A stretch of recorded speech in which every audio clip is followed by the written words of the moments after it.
Hi, friends. So I'm going to say thank you for watching this, for the first thing and watching my video, and for my like 8 subscribers or whatever they are. But I'm very grateful. It's uncomfortable for me to be seen in this complete uh, honesty or vulnerability. This is the core of who I am. I've been doing this work since I was a child, and also have been um, hiding this work since I was a child, feeling that I couldn't be authentic and still accepted into normal society, or not attempted to be burned at the stake. So I am very grateful for the support. It means a lot. And also, please bear with me, because this will be one of the more straightforward transmissions that's not filtered through my own discernment, I guess. This is just kind of a clear thing. So I'm looking down at my notes. I'm trying to figure out what the best way to deliver the transmissions are, because usually they come in. Automatic writing has always been easy for me. So I'm trying to figure out what the style is with the video. I would rather write it and then translate it to you, if that makes sense. So here's my translation of my most recent channeling. But I've been seeing there is a lot of, not seeing, it exists, a lot of social unrest. And this isn't new. This has been going on we've been building to this moment, right? But now we've completed one moon cycle. So we've been completed about a month of shelter in place, of planetary lockdown for pretty much everybody.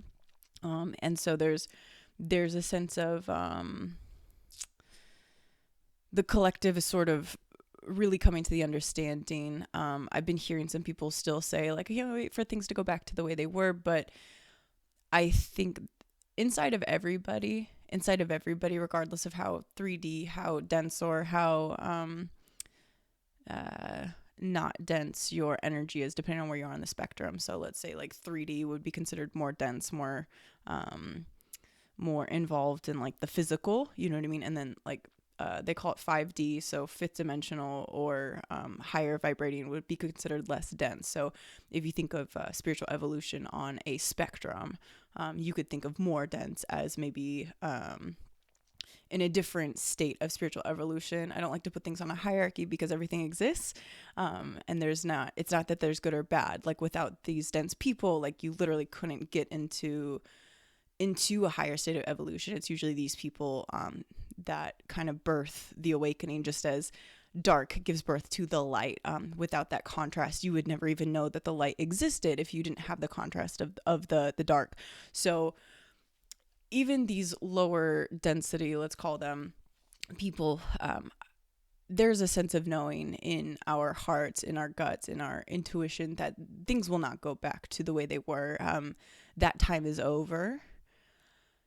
Even if we could go back to something in a way, it will never be the way it was.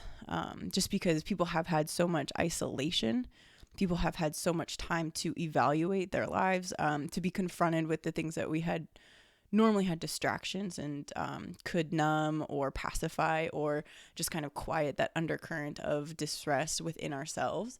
And so that time is over. It's not coming back. We're not going back to that. So there's been a full moon cycle. There's been too much time now, and there will be another moon cycle, or 2 or 3 or more. Time is hard. I don't know. But there's a lot of factors at play. So it's difficult to know the exact timing of things. And also, I'm not supposed to know. I'm a person too, also experiencing this. So, but back to the social distress. So I'm seeing a lot of social distress, and as it should be, because, and I'm feeling a sense of fear. It's not funny, haha, but it's kind of funny, interesting. People are afraid of anarchy, of us going into an anarchy state, a state of anarchy. And so the reason this fear of anarchy is because we are in a great awakening. This is being called the Great Awakening, the Great Awakening, because we are at the end of days, so to speak, but the end of days as in the way it was, as in the subversive end of days, the darkness controlling things. And so we are in the end of days as in the end of the way things were. just as I just mentioned, we won't be going back. There's no way to go back. There's birds that just landed on my fence outside. It's funny. And so people are waking up, and so there's this kind of fear of like, will we go into this anarchy state? And people are waking up to the truth, the holes in the system, the subversive qualities, the abuse, the easiest way is the holes in the system, of the self-serving and corrupt tactics are coming to the light. Like, they just can't be hidden anymore. And so has there been people with malintent in places in charge for a long time, abusing and siphoning our energy and siphoning our life force and taking advantage of humans, like trustful nature and pliable, and just, we want to trust that other people are good. Like, that's an inherent human quality. Like, it's and for the most part, it is true. Majority of people they just want to live a good life. And so has there been this darkness? Has there been corruption? Has there been abuse of not just our own people, but people abroad? Speaking in America, yes, all of that exists. Absolutely. But the thing is if we hadn't been confronted with this period of planetary lockdown, so to speak, we could have easily continued to pretend that it's fine. Like, oh, it's just fine. It's just fine. Like, it's up until now, you've been given cheap calories, so to speak. Up until now, you've been given cheap, like, not real. You've been given fake stuffs. You've been given like just enough to get by. Up until now, we've been given this like almost like breadcrumbs, when the whole loaf of bread is just sitting there and someone else is controlling it. And so up until now, we've been given this kind of like false or minimum. And I like it's better false because it's not true. So it's like, let's say the people that you only have your party friends. So you have your friends that you get shit-faced with on the weekends or during the week or whatever. And now when shit has hit the fan, you realize that they're not your real friends. You don't actually know them that well. Or now that you can see them in a trauma state, you realize they're not the type of people that you would want to spend time with. And so this is true for all the things. Like, we've realized like certain bosses, certain people in leadership positions are shitty and don't know how to deal with it. And I don't just mean the political system. I mean on the small scale. Like, I'm sure a lot of people's bosses, employers didn't know how to handle this situation, and you're being confronted with their shadows, their traumas, their lack of ability to handle this type of situation, and settling for like just enough isn't enough anymore. Now that we have been isolated for a full moon cycle, it's obvious that we have been starved. We are starving for true connection. We are starving for true abundance, for true prosperity, for feeling safe in our country with people, with our fellow man, with our fellow countrymen, country women, country people. And we've been starved for this for a lot longer than this moon cycle, than this 1 month. And so it can't be ignored anymore. It can't be ignored that your relationship isn't what you wanted it to be, and that you can't settle for this. And it can't be ignored that your job is shitty and your employer takes advantage of you, and you can't go back to that inside. Like, you've just decided like, fuck, I can't go back to that. Or whatever, all of the situations of that, or like certain habits that you have. Like, you can't settle for food that's low quality, that's not even feeding you, but it's supposed to make you lose weight, but it's like no nutrients, and you realize that your immune system is shot because you haven't been eating real food or whatever. But so now it's just we're seeing that we've been starved for a long time, and the reason it won't go back to the way it was is because we won't settle for crumbs anymore. I mean, how could you? How could you go back to less than now? Like, fuck that. So the thing is what we've also realized is infectious diseases are part of the natural rhythms of life. Does that make it any easier or better or more acceptable or more palatable? No. It still is a tragedy just because it's something that happens. It happens in all types of animals. We are an animal.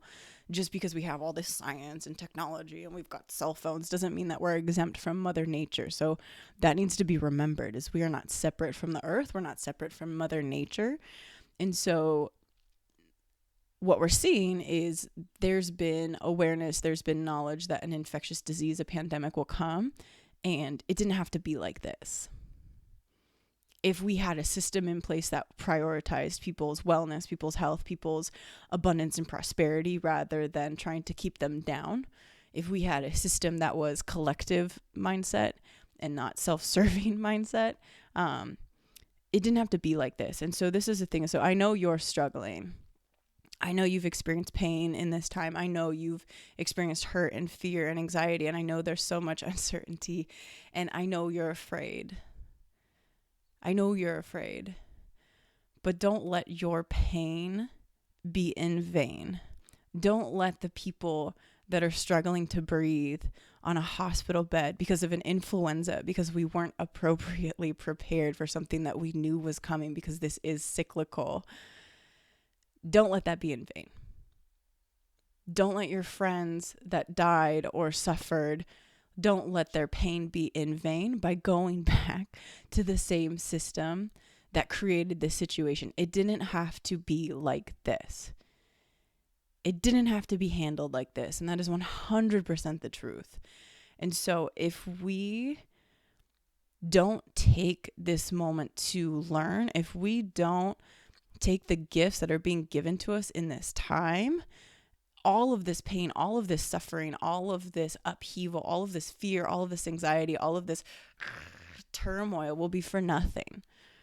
Don't let that happen. Don't let that happen to you. Don't let that happen to your friends, to your loved ones, to your community. Don't let that happen to your people. Don't let it happen. And so this is the thing. If you choose to be a victim in this situation, and what I mean by that is if you choose to tell someone else it's their job to fix this problem for you, your pain will be for nothing. We're all being given, I'm looking down at my notes, we're all being given gifts in this period. And so I would love, and if you would comment in the comments below, it would be even better. We're all being given gifts in this period. And it may not seem like a gift, and it may not be wrapped in the way that you would like it to be wrapped, but we're all being given gifts in this period. And so take that gift. And I'll give you some examples. If you have been complaining about your job for the last year, 2 years, 5 years, 10 years, and suddenly you don't have it, that's a gift. You asked for that. We have to take responsibility for the things we asked for. If you have known that your relationship is not what you want, that it's not the relationship you want to be in, that you guys are not good partners, you're not a good fit together, and now you're forced to see that, to be confronted with that because you have to spend so much time with your partner, that's your gift. You're being gifted with the opportunity to see it without filter, without pretending, and to get out when the opportunity is there. If you have asked, like for me, I have been wanting to commit to this work more, to my spiritual work. This is what I feel I'm called to do. I've been using a lot of excuses before this to not do it, and this is my gift. Is like there's no excuses. I wake up every morning early. I putting together work, content, e-course. I run a women's meditation group twice a week now since this has happened. I have my one-on-one clients. I'm 100% committed, and the gift of this for me is the time. It's given me the time, and all the excuses I had are gone. If you have been wanting to get in shape and your excuses that you don't have time or you don't whatever, like you have nothing but time now. If you have a dream, if you have a business, if you have a project, if you have something that you've been wanting to do and your excuse has been your schedule or the time that you don't have, and all of a sudden all you have is nothing but time. If you haven't spent time with your kids and you complain about not knowing your kids because you aren't able to work at home, you work 80 hours from somewhere else and now you're home full time, that's your gift.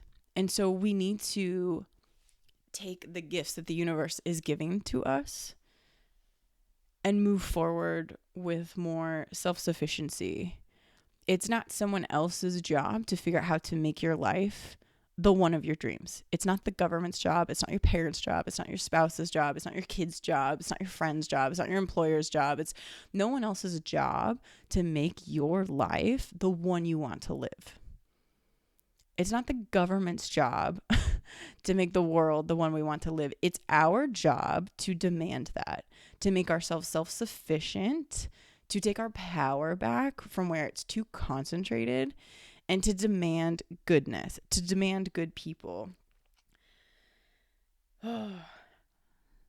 So it's not someone else's job to fix your shit after this. It's your job because it happened, even though it shouldn't have happened or it didn't have to happen the way it did. That is gone. That sand is like, it's like sand lost in the wind. Like that is gone. So like we can know that, and moving forward, we can use that information to prepare for the next 100 years when the next infectious disease cycle will come or whatever. But that is gone. Ruminating on a past that doesn't exist just takes and drains your vital energy to create your present. And also ruminating on a future that hasn't even happened and equally doesn't exist takes away any energy you have in the present to create the better future or to create the ultimate present that you want, because the present is just always happening. And so moving forward, regardless of what we do as a system of government or as an individual, the most important thing is our self-sufficiency. How do you put yourself in a position where you no longer have to accept abuse from a system or an employer or your spouse or a partner or whoever? You take your power back from the system that abused you in the first place. And what that means is if you're relying on somebody else to fix your problems or to decide what is best for you, you're giving away your power. So if you have a relationship where you're waiting for your husband or your wife or your girlfriend or whatever, your baby mama, baby daddy, to decide what's best for you, to decide like, okay, we do this next, we do that next. Like you have given your power away. Someone else is deciding the decisions of your life for you. Someone else that doesn't have to live your experience is deciding what is best for you. And that's crazy. But we all do it and we all have done it. And so we've done it for a really, really long time. And the holes in the system are too obvious now. We can't pretend that the government has had our best interests in mind. Parts of it has. And still to this day, I 100%, there's no doubt in my mind that there's people of the light that have their best interests that have gone into the government, especially in the last, 5 to 10 years or so, but more recent than that, like the last 5 years. There have been people of the light moving into the political system to address the holes that we are glaringly being presented with now, the ones that are unavoidable. And so why? We can see that there's corruption in the systems in place. We can see that there's a lack of consideration. We can see that we are not being honored and cared for in the way that we would like to be honored and cared for as human beings, as people, as Americans, as whatever. So why would we allow the system to make decisions for us? Why would we allow the system that we feel does not care for us to make decisions for us? Why would you allow an abusive partner to make decisions for you? What will come of that? What else could come of that but more abuse and more corruption? So it would be as if like we're sharing a car with someone, a friend that's a really bad driver is driving, and you're like, yeah, I know they're a really bad driver, and I know they've gotten us into a lot of accidents, and they've hurt a lot of people because they're just such a bad driver. Like, I know, but they're already sitting in the driver's seat, so you know they can just keep driving, and we'll just hope that they don't get us into an accident this time. That's kind of what's happening here. So the thing is what I want to say importantly is like I'm by no means an advocate of anarchy. An anarchy state is not the answer to this. Making decisions in anger is not the decision of the right appropriate decision to this. If we have to understand, first of all, the very first thing is we have to understand that politicians are people, that they're humans, that there's literally nothing. They're not more qualified than any other human. As we can see, you don't even have to have political experience to be in a high level position. So they're people, and they're subject to the same thing we all are, as both all people are a mix of light and dark. We all have light qualities, we all have dark qualities. So what we have to say is the people that we're willing to accept as leaders in anything, in like huge organizations, in the political system, and whatever, we need to demand that they're more light than dark. I'm kind of tired of seeing all the corruption of politicians in their private life coming forward. It's good because like the illumination is huge, but I'm tired of that being the type of people that we are allowing and continuing in office. You think if someone is willing to cheat on their wife, can kiss their wife on the mouth, tell them they love them, sleep in the same bed as them, and then go fuck little kids, or I probably shouldn't say that, and then go mess with women, with prostitutes, you think if they can do that to the woman that they've married, that they've committed themselves in whatever religious or romantic sense that they believe in, you don't think that they'll lie or abuse people that they see as a number that they don't see day to day? I mean, come on.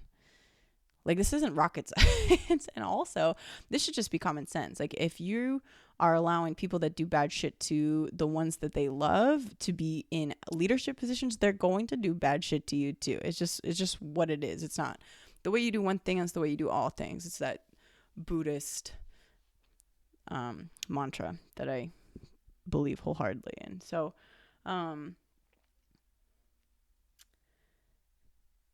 So the other thing is there are good people in high places as well, just as there are these people that are more on the dark side than the light side in the Force. I've been watching Star Wars. Well, we've been in quarantine, but there are good people still in high places, and what we need is to demand. We need to demand these qualities in people. Like I personally am demanding goodness in the people around me. Like if there's somebody participating in qualities or characteristics or actions that to me not even feel, I mean, goodness I feel like is kind of it's not we know what it is. It's a divine right. It's a human right of being a good person. And if I'm surrounded by people that are not displaying good characteristics to the people around them or to me, they're not part of my life anymore. And they don't have a position in my life that has any sense of power. And so what we need the people that are also in the light. So the people that are in the political system, the lawyers and the judges that are in the justice system. And we need the people that are on the board of directors of these high income corporations, and the investors and the trustees. And we need the celebrities and the athletes that have this goodness in them to step forward. And we as a collective need to back them up. And we need them to demand goodness. We need people in these high positions that are of the light to demand goodness and to not settle for darkness. And we as a collective that are also in the light need to back those people up. We need to support them. And so we need to come together and demand more from our leaders and not settle for less just because it's been what it is or because we're afraid of what happened. No, it's there's more of us than there are of them. Have you seen that? I think it's in ants, right? Where the grasshoppers are like unjustly taking the ants' food. And then the grasshoppers are talking to the leader of the grasshoppers, and he's like, don't you know that they outnumber us 3-1? Like, they can't know that.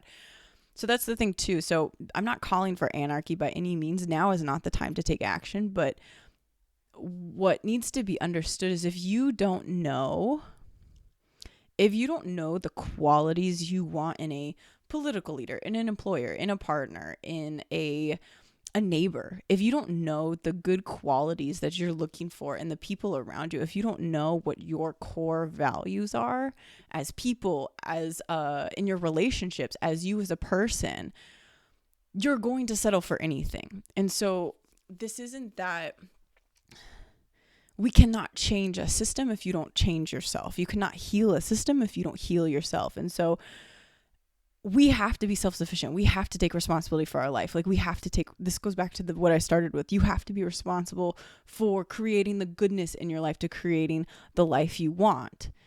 And so you have to know the values that you are willing to settle for, or not even settle for, that you won't settle for.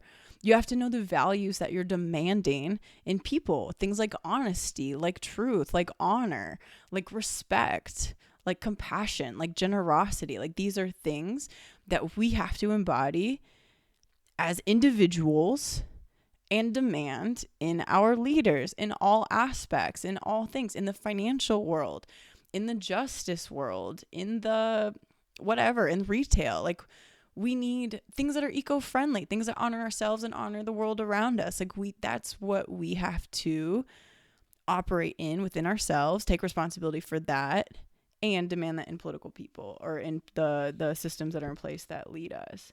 So if you don't know what values you want moving forward, we can't break a system and I'm not calling for the breaking of a system by any means, but I'm seeing the social disrest and like the fear of anarchy.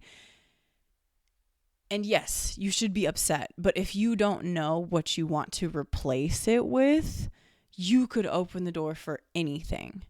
If you don't know the qualities that you want to demand in the people that will lead us, or if you're not willing to step into that role yourself, then you have no business, or it's not the time to be breaking something down.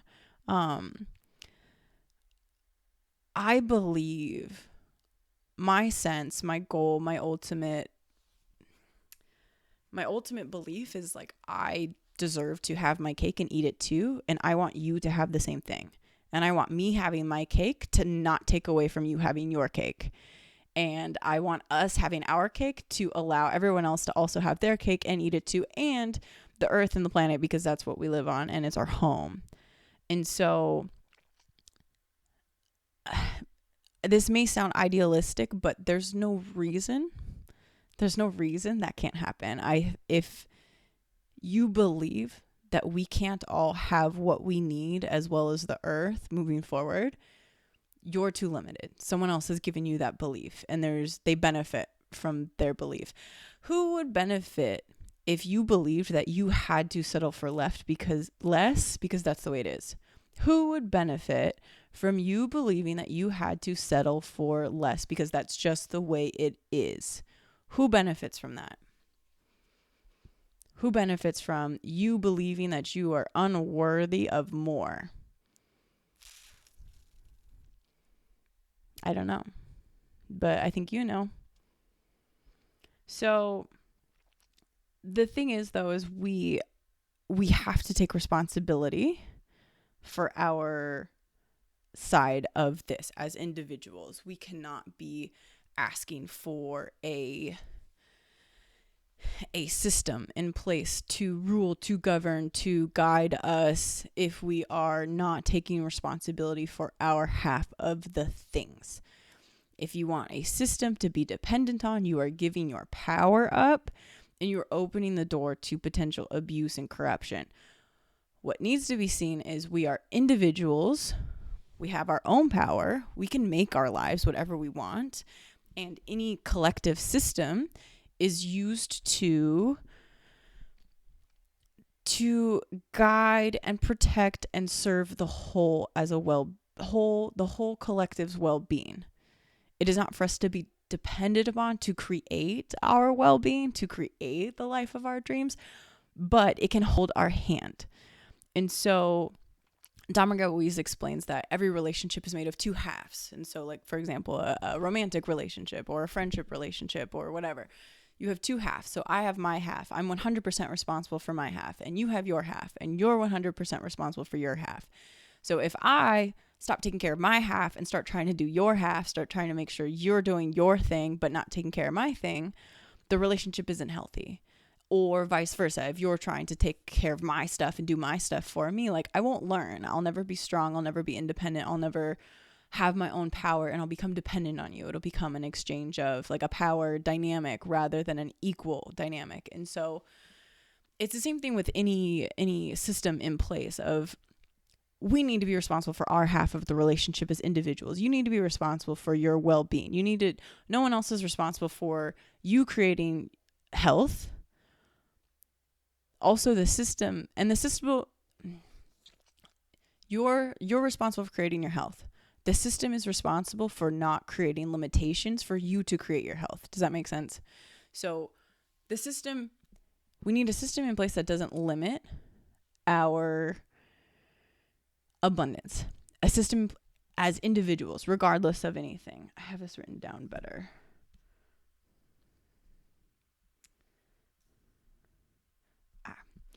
So what if we all agreed to take responsibility for our life?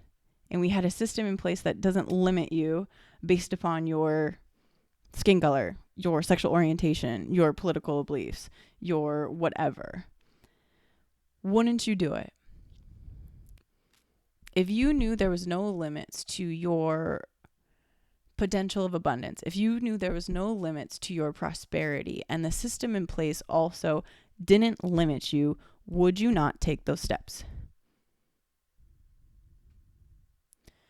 That's what we need. That's an equal exchange of energy. That's you being responsible for your health, us taking responsibility for ourselves as individuals, and having a system in place that allows for it, supports it, condones it, and also helps foster more.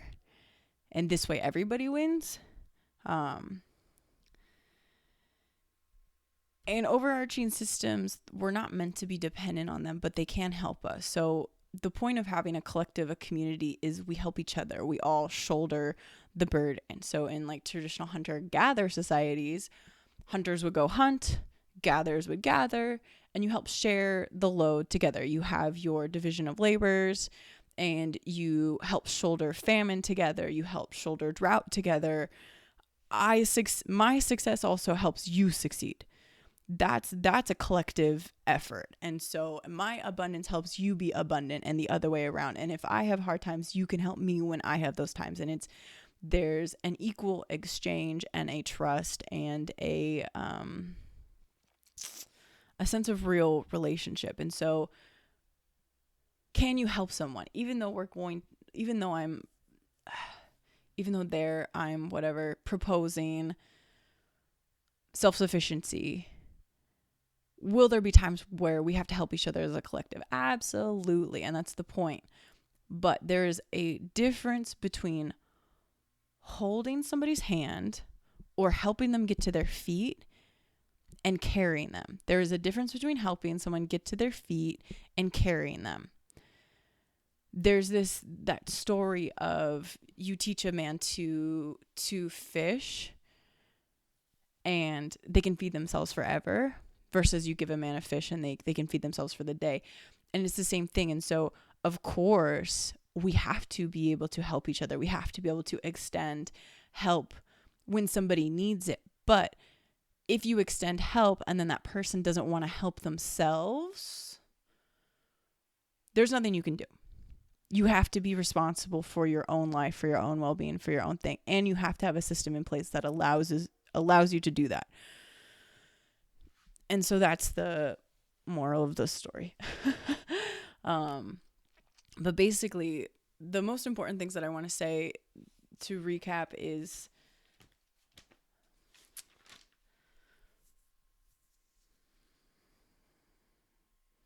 self-sufficiency is so important. If you don't know what you want for your life, if you don't accept the gifts that are being given to you, even if it's not wrapped in the paper that you would like or that you think would be easier or whatever, doesn't mean that you're not receiving gifts in this period. If you're not willing to receive the gifts the universe is giving you, and you want to be a victim because you want things to go back to the way they were, it's going to be very hard because things will not go back to the way they were. We will have a new normal. We'll have a new system after this. People are being too confronted with their own shadows, and spatial distance is literally the breeding ground for spiritual evolution. So if you don't take advantage of the gifts that you are being given of spiritual evolution in this time, which we are all being given, it doesn't mean that they're easy. Evolution is difficult. You don't think a little seedling pushing itself out of the soil is not in a place of struggle, then you are wrong. Growth is struggle.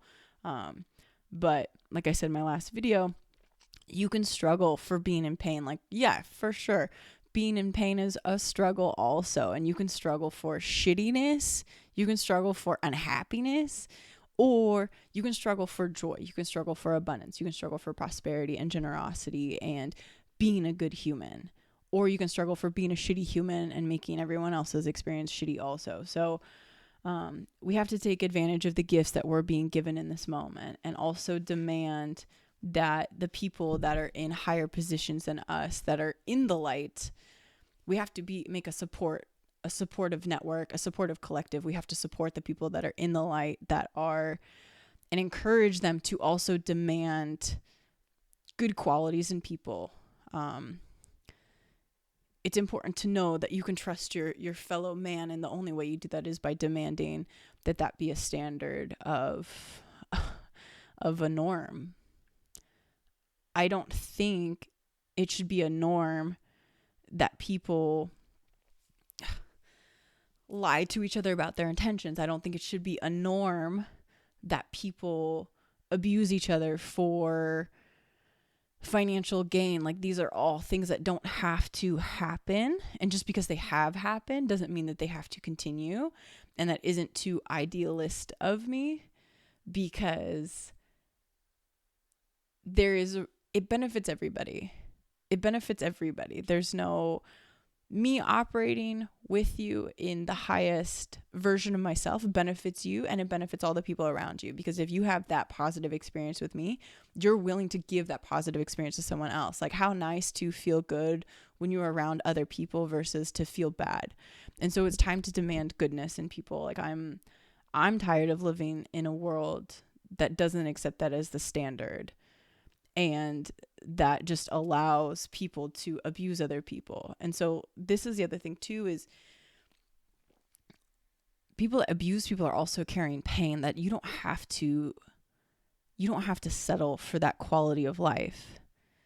People that inflict pain on other people are hurt people. Like, hurt people hurt other people. Like, that's just how it is. And so you don't have to settle for that quality of life. A lot of people have lived a very small fraction of what they were capable of because they settled for less, and that doesn't have to be us, and it doesn't have to be you, and it's your choice. And at any moment in time you can choose to not settle for less, and that's in your personal life, that's in our life as a neighborhood, as a community, as a gym, as a workplace, as a whatever. And so we don't have to settle. We don't have to settle for shitty leaders. We don't have to settle for shitty jobs. We don't have to settle for shitty food. We don't have to settle for a shitty planet. We don't have to settle for abuse of our drinking water and the planet and whatever else. Like, we don't have to settle. And so, but what that starts with is you taking responsibility for your own life. We can't do this on a large scale if you're not willing to do it on the individual, because you are responsible for making your life better, your individual choices, your personal reality within the collective reality. You improve your personal reality and it improves the collective. You operating in goodness for yourself gives permission and ripples out to other people that they can also do that for themselves, that they can also live in goodness and have abundance and prosperity. And so it's important for you to honor yourself and your life force in this way, because you're adding that to the collective, and that's what we need. And that's why you have to take responsibility for your life. No one else can come in and fix it or give you permission to be better or to have more or to do better. You're the only one that will ultimately give yourself permission. No one else is going to tell you it's okay, because people right now, the systems are in place, are benefiting from you settling for less. So you have to tell yourself it's okay. And if you need to hear it from someone else, from me, it's okay for you to have more. I believe you should have your cake and eat it too. Especially, if that means you're not taking cake from someone else. Like, I believe you deserve to have your cake and eat it too, and everyone else should too. That's my plan. I want that for the world. So that starts with you, though. I can't make your cake. You have to put your ingredients together to make your cake. You have to go find the right ingredients that makes your cake so you can have your cake and eat it too. So you have to know what you want, and that means you have to know what values are important to you in your life. You have to know and also understand that these blueprints we've been given of what a normal or a successful life is, understand that the standards that have been a collective norm for so many years are made up. They're made up. They're not real. And so you have to find what standard it is for you. I don't need a lot to be happy. And that's not a thing, but that's the reality. I know what my values are. I know what's important to me. And it's not this MTV Cribs dream of this like elaborate house and all of this crazy shit that you don't use. It's not a material thing. It's really not a material thing. And so that's what we have to untangle ourselves, as you've been fed a lot of bullshit over the years. And so now's the time to see what's real, what's yours, what really matters to you versus the ideas and the norms that you've been given that don't actually benefit your highest good or your ultimate reality. And you start taking the steps to building your ultimate reality. We are in a collective reality. Like, we are in this right now, but that doesn't mean that you can't start fleshing out the shadows that are within you right now. It doesn't mean that you have to settle for less just because this is our reality right now. Like, now is the time. So this is a perfect time to reevaluate, to reassess, like, what is it? What are your core values that are important? Like, what's important to you? And what I mean is not like, I want to be really rich. It's like, no, like, I want financial freedom. I want financial abundance and freedom. And that doesn't mean being a multi-billionaire. What that means is maybe you make $70,000 a year and you live in a house that's the perfect size for you with the perfect yard, so you can still have your dog and you're, not too far from the mountains where you like to bike ride or whatever, like, it's not this this standard of success that's been made up and like spoon fed to you, so you believe that everything you have is unworthy and it's always not enough. Like, that's not what it is. So maybe your dream is you want to live in a studio right next to the beach because you love kayaking, and just you being able to have this financial freedom by a simplified life. And then you can travel and do your kayaking trips, but you don't have the 6-figure mansion, which you really don't want because you'd be bogged down with the upkeep of it anyways. You wouldn't be able to do the things you actually enjoy. So you need to really think about the values that are important to you. If it's stuff, if it's a material thing, if it's to show off to someone else, then maybe you don't really know what your values are. Maybe you don't really know what you like. If your ultimate reality has something to do with showing or displaying for somebody else, like, maybe you don't know yourself well enough to know what your values are. And that's where you start. If no one else was going to see your life ever again for a second, what would you want? What would you want to do? If no one else, if none of your fake party friends or whatever would see your life again, what would you want to do?